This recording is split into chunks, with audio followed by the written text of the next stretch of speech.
The National Electrical Code, or NEC, does not specifically mandate that parallel conductors be physically connected together at the connection point. However, several safety considerations and industry best practices address this issue.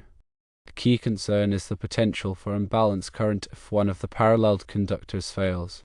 This can lead to overheating and create a fire hazard.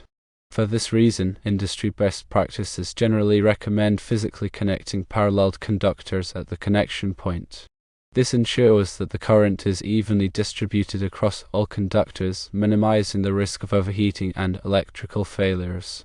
The square D terminal blocks, rated for 420 amps, don't inevitably connect the three paralleled conductors together.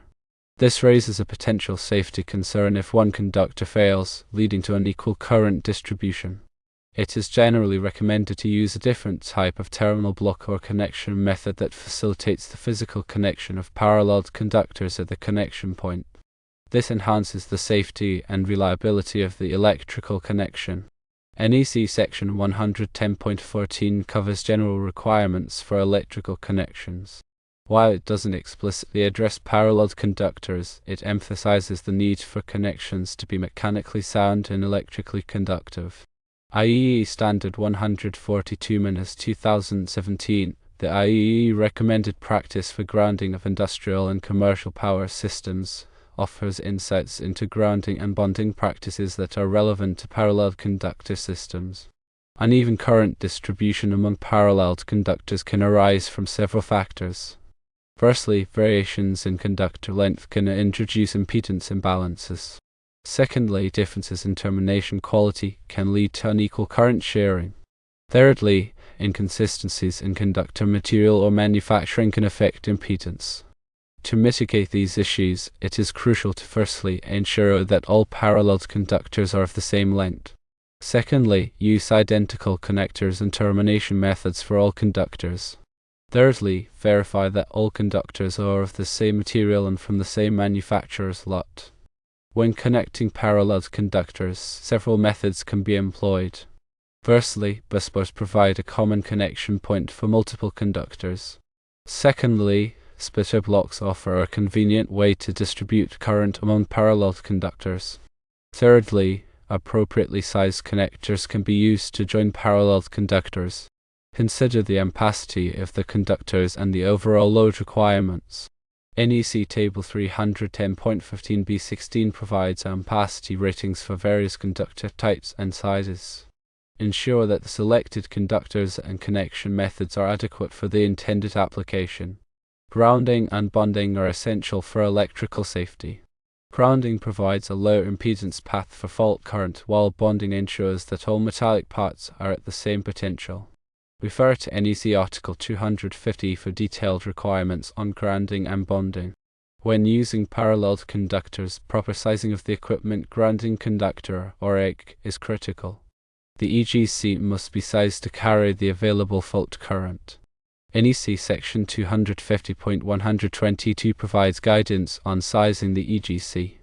Overcurrent protection devices, such as circuit breakers or fuses, are essential for protecting conductors from overloads and short circuits. The overcurrent protection device must be sized to protect the conductor's ampacity.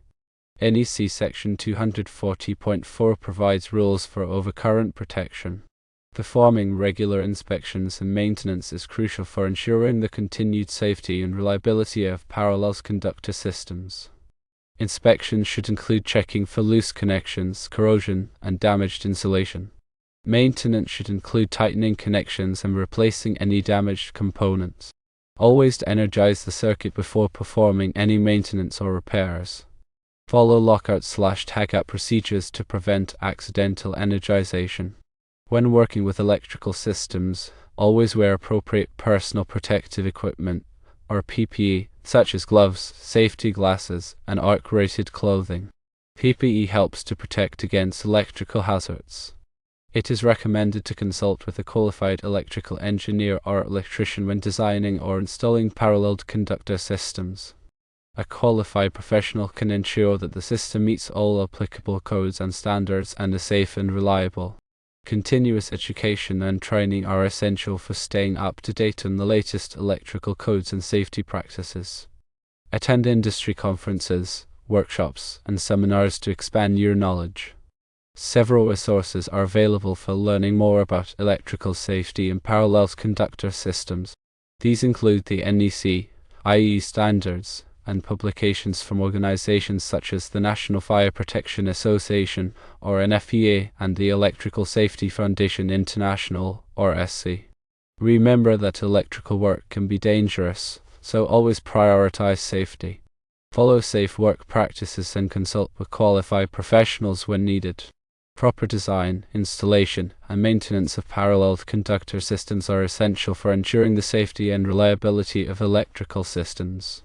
Adhering to NEC requirements, industry best practices, and safety guidelines helps to minimize the risk of electrical hazards. Consider the implications of using parallel conductors with a delta high leg service. The high leg, which typically has a voltage of approximately 208 volts to ground, requires careful attention in electrical systems. Ensure that all equipment and conductors connected to the high leg are properly rated for its voltage. Use caution when working with high leg systems to avoid electrical shock hazards. Properly label the high leg conductor to prevent accidental misconnections. When paralleling conductors in a delta high leg system, it is even more critical to ensure balanced current distribution. Uneven current sharing can lead to overheating and damage to equipment. Therefore, it is recommended to physically connect the parallel conductors at the connection point. This helps to ensure that the current is evenly distributed across all conductors. Consult with a qualified electrical engineer or electrician when designing or installing parallel conductor systems with a delta high leg service. A qualified professional can ensure that the system meets all applicable codes and standards and is safe and reliable. Always prioritize safety when working with electrical systems, especially those involving high leg voltages. Follow safe work practices and consult with qualified professionals when needed. In summary, while the NEC doesn't explicitly require it, physically connecting parallel conductors at the connection point is a recommended industry best practice for enhanced safety and reliability.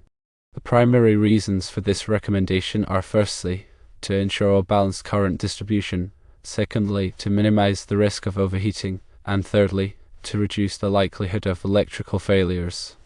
Therefore, choose connection methods and terminal blocks that facilitate this physical connection, particularly in systems with sensitive configurations like delta high leg services, and always consult with qualified professionals to ensure compliance and safety. Before commencing work on any electrical system, it is paramount to firstly, properly identify all voltage levels present. Secondly, verify the absence of voltage using appropriate testing equipment. Thirdly, implement lockout/tagout procedures to prevent accidental re-energization. It is essential to be cognizant of the potential arc flash hazards associated with electrical equipment. Arc flash is a dangerous phenomenon that can occur during short circuits, resulting in intense heat and pressure. To mitigate arc flash hazards, conduct an arc flash hazard assessment to determine the potential incident energy levels. Where appropriate, arc-rated PPE based on the assessment results. Maintain a safe working distance from energized equipment. De-energize equipment whenever possible before performing maintenance or repairs. Regularly inspect and maintain electrical equipment to prevent arc flash incidents. Ensure that overcurrent protection devices are properly sized and functioning correctly. Provide adequate ventilation to prevent the buildup of flammable gases or vapors. Train personnel on arc flash safety procedures and the proper use of PPE. Establish clear communication protocols to ensure that everyone is aware of potential hazards.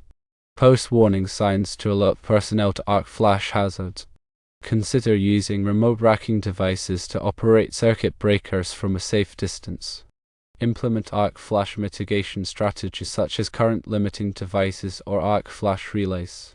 Regularly review and update arc flash hazard assessments and safety procedures.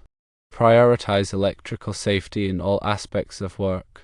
By taking these precautions, you can significantly reduce the risk of electrical incidents and ensure a safe working environment. Remember, electrical safety is everyone's responsibility. When evaluating terminal block options for paralleled conductors, carefully consider the following factors. Firstly, ampacity rating. Ensure that the terminal block is rated for the combined ampacity of the paralleled conductors. Secondly, conductor size range.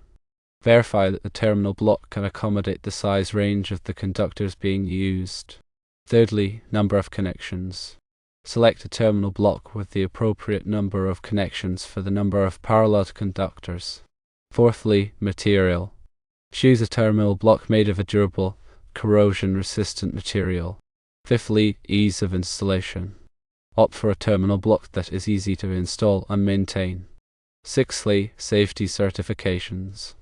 Look for terminal blocks that are certified by recognized safety organizations such as UL or CSA.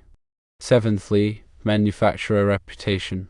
Select terminal blocks from reputable manufacturers known for quality and reliability. Eighthly, cost. Compare prices from different suppliers to find the best value. By carefully considering these factors, you can choose the most appropriate terminal block for your specific application. Remember to consult with a qualified electrical engineer or electrician for assistance in selecting and installing terminal blocks. Proper selection and installation of terminal blocks are crucial for ensuring the safety and reliability of electrical connections. In summary, the decision to physically connect parallel conductors, although not explicitly mandated by the NEC, is a critical safety consideration. The practice significantly mitigates risks associated with unbalanced current distribution and potential overheating, especially in sensitive configurations like delta-high leg systems. Adhering to industry best practices, selecting appropriate connection methods and terminal blocks, and always consulting with qualified professionals are essential steps in ensuring compliance and safety in any electrical installation. Always prioritize safety by identifying voltage levels, verifying the absence of voltage, implementing lockout/tagout procedures, and being aware of potential arc flash hazards. Electrical safety is everyone's responsibility, and following these guidelines can create a safer working environment for all.